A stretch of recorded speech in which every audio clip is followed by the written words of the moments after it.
On this episode, we learn about Walk Nashville Week. Nashville schools are preparing for Walk to School Day.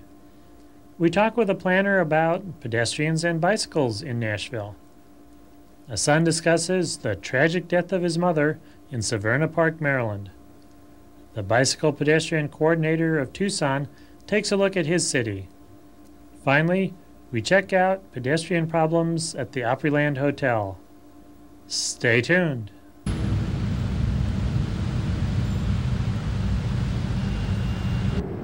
We're in Nashville, Tennessee, talking with Laurel Creech, who's director of Team Green. What is Team Green? Well, Team Green is an adventure and environmental club here in Nashville. It was created by 2 radio stations to give something back to our community, and we do environmental projects and adventures throughout the year for all ages and abilities. And you're going to be participating with Walk Nashville Week this year. What's your involvement with that?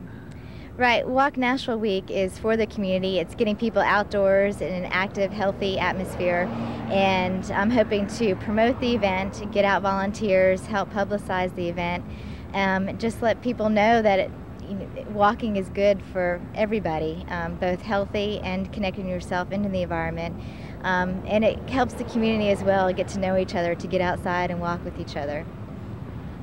So what happened at Walk Nashville Week last year? Last year we had 3 different walks. We had a walk for active aging, and we also had a walk to the Titans game and a walk your children to school day. This year it's going to be much bigger, a lot more participation. Last year was kind of the very beginning of it, and we're hoping to build upon that, and so that eventually it will grow and grow and grow so that everybody participates here in Nashville. And the walk for active aging, what did that involve? What happened there? We had area people of all different ages, primarily senior citizens, come out and walk at the Vanderbilt track. The Vanderbilt Medical University and the Kim Diani Center was supportive of that event. This year, in addition to that, we're going to be walking at area malls and some senior centers throughout the area.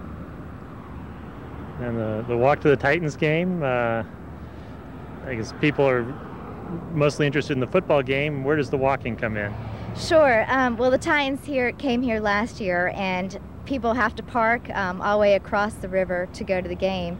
And people are always not real happy about walking anywhere, especially leaving their air-conditioned car going to a game. So we encourage them to park a little bit further, or just to realize that they are walking and it's good for their body, and they should be pleased that they are walking, even if it's just a half a mile to a mile. And so what we do is, at the parking garages, we say how many miles or approximately how much distance it is to the stadium from where they're parking. And a lot of people are like, oh wow, I didn't realize I was walking that far, and it kind of makes them appreciate what they've done for that day. And we're going to be doing that again this year.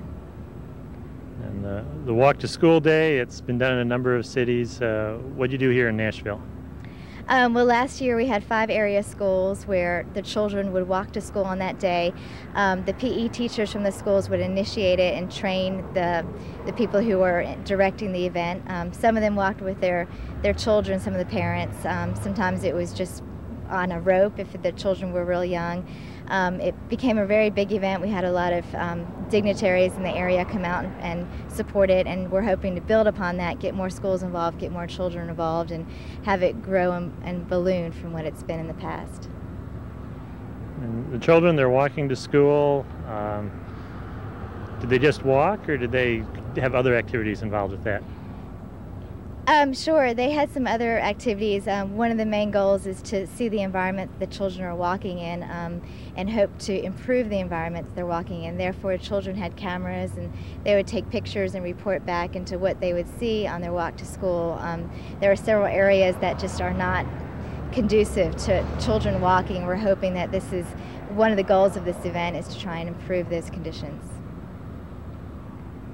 Were there any improvements as a result of what happened last year? There were 2 schools that had added new sidewalks, so that was a great thing that happened. Of course, it would be nice to have all 5 schools improve their condition, and of course we're hoping to build upon that again this year.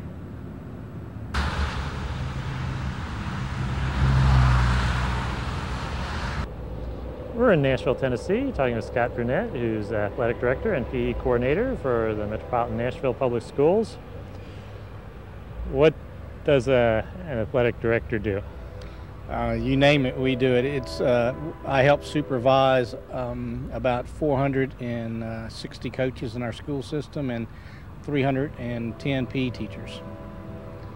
And how did you get involved in Walk to School Day? Well, I represent the school system. It's a very worthwhile initiative that our city has taken on. It's emphasizing physical activity, regular physical activity, and the safety aspects of walking, and especially walking in the neighborhoods around our school system. What's involved in putting on an event like this? Well, first of all, we need people, teachers, students, principals, parents, community leaders to value what we're doing and to realize how important it is to have physical activity, regular physical activity, and to help us coordinate this. And we've done that. We have parents and the mayor, council people, professional athletes, board members who have bought in and are active in this endeavor. What actually takes place on Walk to School Day? Before school, we have our groups meet within a mile of the school and walk to the school. We emphasized not only the physical activity and the benefits of walking, but also the hazards and some safety issues that need to be brought into, as well as nutritional issues about proper fluid intake and eating correctly before and after the event and on a regular basis. We have our physical education teachers involved with planning, and we have an in-service for our K through 8 teachers this coming week to get them prepared for our upcoming Walk Your Children to School Day. What sort of follow-up is there? I mean, if people see problems, safety problems on their walk to school, what happens next? We have evaluations. We ask each school that's involved to take pictures of the sidewalk, the road conditions, traffic, if there are any dangers like pets that interfere with the walking process. We have an evaluation written and also visual with the photographs. So how's this year going to grow from last year? What do you anticipate? Yeah, last year we had 4 schools involved. They were our target schools. We started off at a reasonable first time activity. We feel like this year that we could have as many as 40 or 50 of our schools involved because of the successes that we had, the emphasis on physical activity, the possibility of making improvements to our streets and sidewalks. So we anticipate a much bigger show this year than we had last year, and a lot more benefits from emphasizing physical activity, safety, and improving the outsides of our neighborhoods close to the school.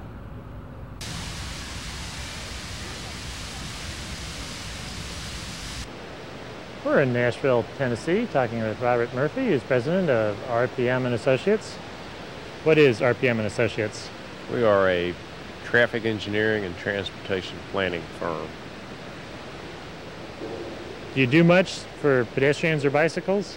Yes, we try to. That's an area that we have a lot of interest in and have started doing a lot of work in the Middle Tennessee area over the last 4 years or so. What sort of projects are you working on? A variety of pedestrian and bicycle planning and design projects. one design project we recently completed is the pilot bikeway system for downtown Nashville. And the project essentially is taking an area of downtown Nashville that is popular for cyclists. It's a fairly densely populated area with several universities in the vicinity, and we looked at each of the roadways in that area and identified which roads could be restriped with new pavement markings to provide bicycle lanes without widening the road. And then also looking at other roads that were either wide enough or had relatively low traffic volumes where you could sign them for bike routes and people would be apt to use them for that. And the idea behind that project was to find or to develop a system of bike facilities that would have a pretty good chance for success. And we thought that area, because of its diversity in terms of people and the way that they travel, that would be a good site. Also a recent planning project we completed is the 21st Avenue Corridor project, which was really a transportation and land use planning study, but we focused a lot of our attention on taking an area that has some pedestrian safety and mobility problems and trying to improve those. And this is also a densely populated area with a lot of congestion, and people do walk in that area quite a bit, but some of the facilities were not up to standards. There were ADA compliant problems. There were a lot of pedestrian crossing problems of major roads, and we've tried to come up with some designs to make a lot of those crossings safer and make it a more pleasant pedestrian environment throughout that corridor. And is this something relatively new? Is Nashville paying more attention to pedestrians than they used to? Oh, definitely. We are in Nashville, or have been, a very automobile-oriented society, both in the way we travel and the way the planning has gone throughout the years. But over the last 4 to 5 years in particular, there's been a real emphasis on trying to make it more pedestrian friendly, trying to provide facilities that are safe for bicyclists, and I think we're really turning the corner on becoming a more pedestrian friendly and bicycle friendly place. We still have a long way to go, a real long way to go, but I think the most people are starting to ask for sidewalks. They're starting to want to have places where they can walk and also bicycle. So I think we're really headed in the right direction.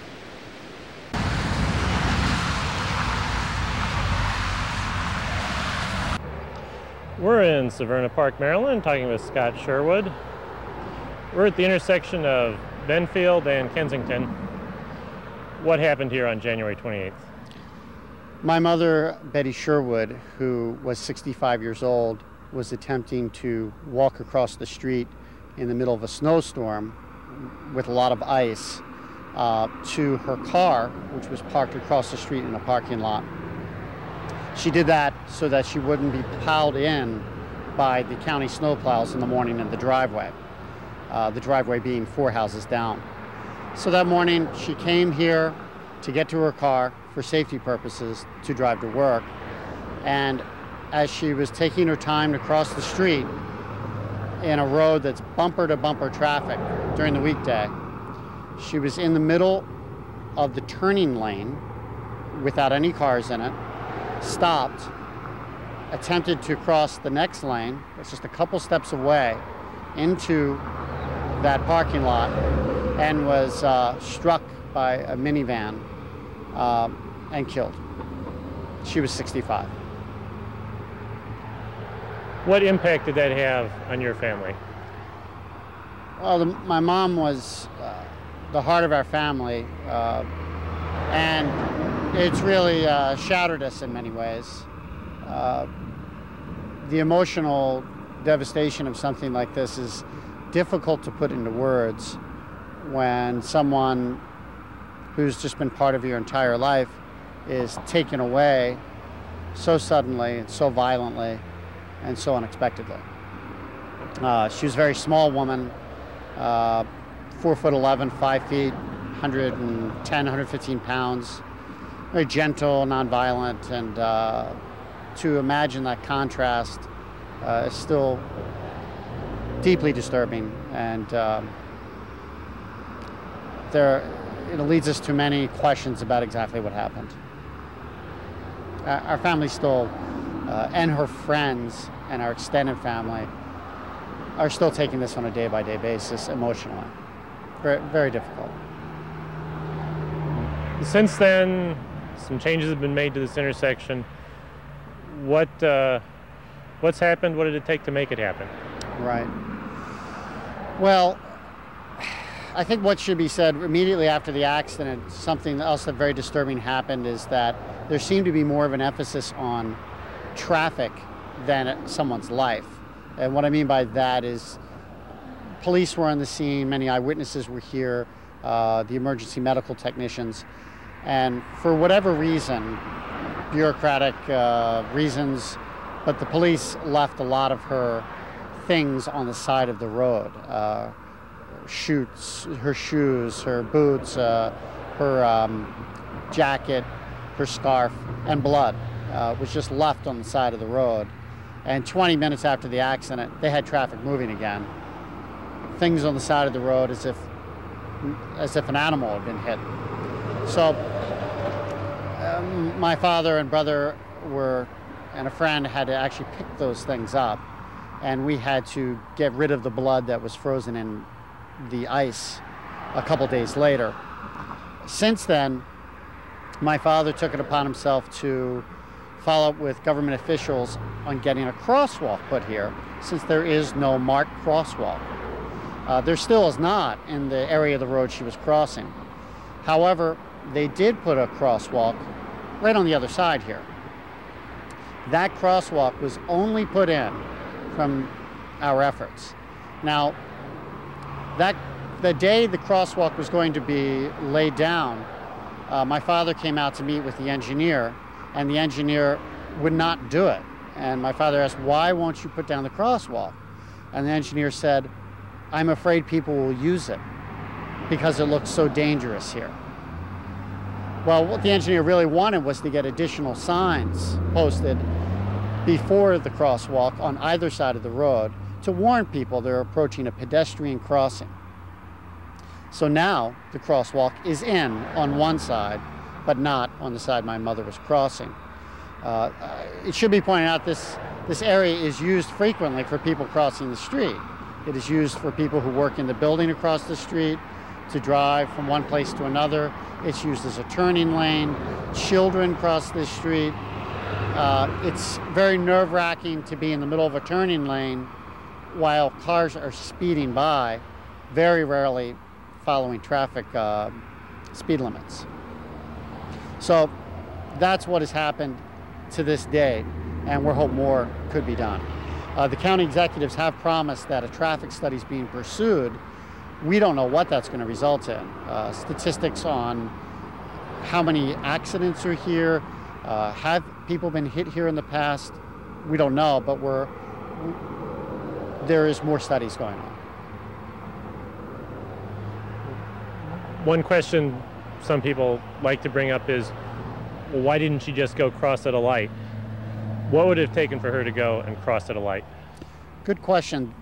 At the time of the accident, it was a major ice snowstorm on January 28th, and there was large drifts of snow around all the corners, which impeded how you could cross the street and where.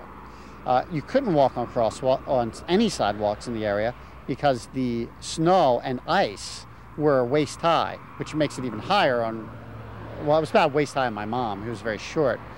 The closest intersection is about a quarter of a mile away that you can cross, and there's absolutely no way to reach that during those conditions. So this was the only way to get across the street during those conditions and she was doing so for safety purposes. At the time of the accident, the sun that time of morning on that date was blinding. It was a bright, blazing orb in the sky, facing the direction the driver was coming from. And what I have read personally is that in the police report, the driver said that she was blinded twice, but continued to drive on the road during those conditions. And I'm not sure how fast she was driving her minivan when she hit my mother, but my mother was, according to eyewitnesses, thrown over the hood of the van high in the air, and was unconscious at the scene, and more than likely was killed instantly.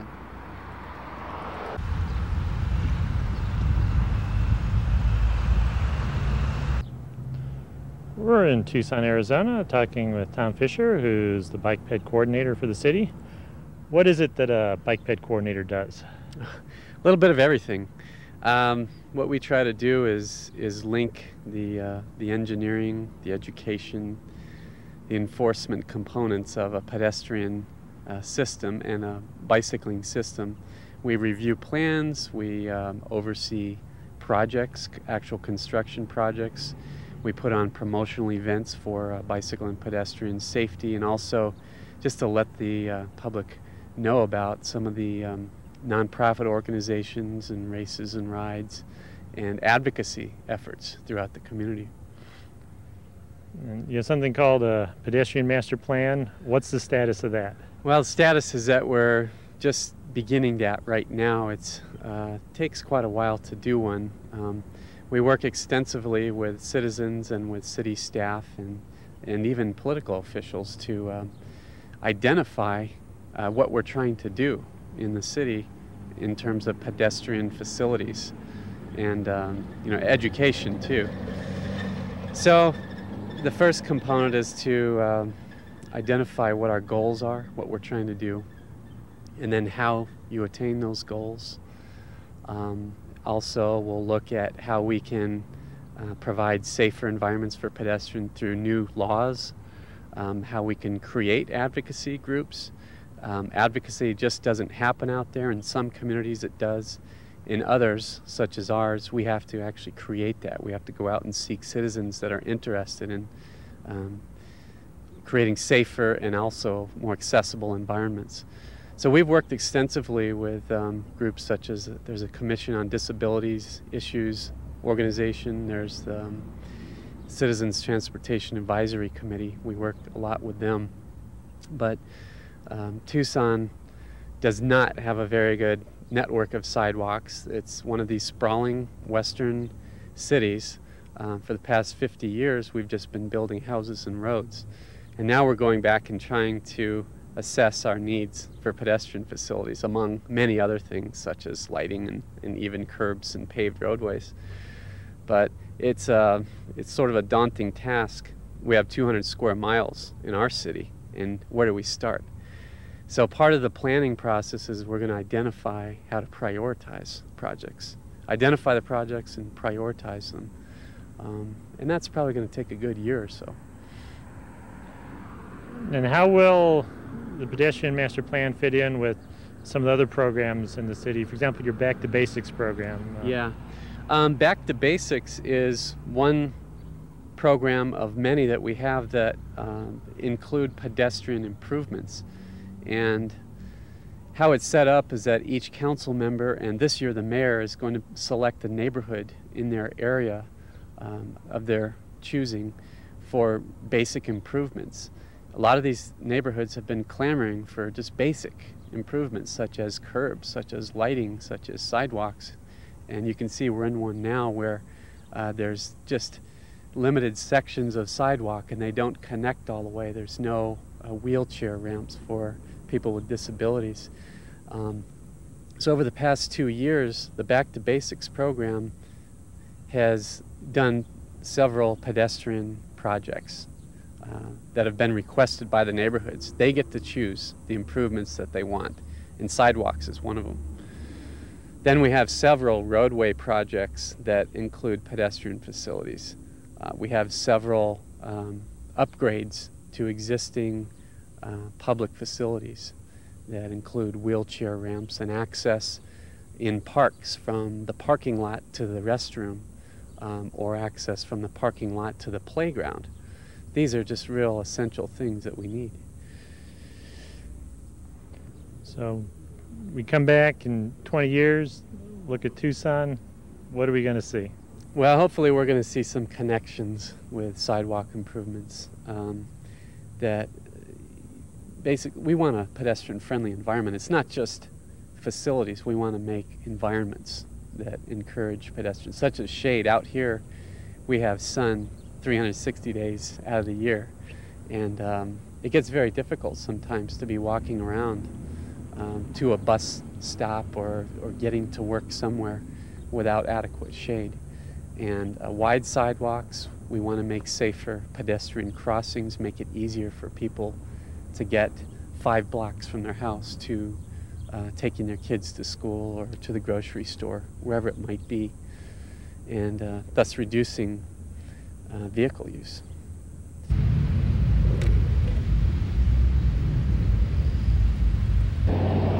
We're on McGavin Pike in Nashville, Tennessee, right next to the entrance to the Opryland Hotel. The Opryland is one of the largest hotels in the world with 2,884 rooms. A lot of guests and a lot of employees are going to generate a lot of traffic, both vehicular traffic and pedestrian traffic. They have a sidewalk parallel to their driveway on the west side that gets out to McGavin. If you're heading west on McGavin, it hooks up to the sidewalk. There isn't any problem. If you're heading east on McGavin, there's a 100-foot gap in the sidewalk here. To make matters worse, they have plantings next to their driveway that force a pedestrian out into the street, an unpleasant and unsafe condition. If you're heading east to the bus stop behind me or a more distant location, you've got a problem. With all their attention to quality, you'd think they'd pay a little more attention to the quality of the pedestrian environment. Visit us on the internet at www.pedestrians.org.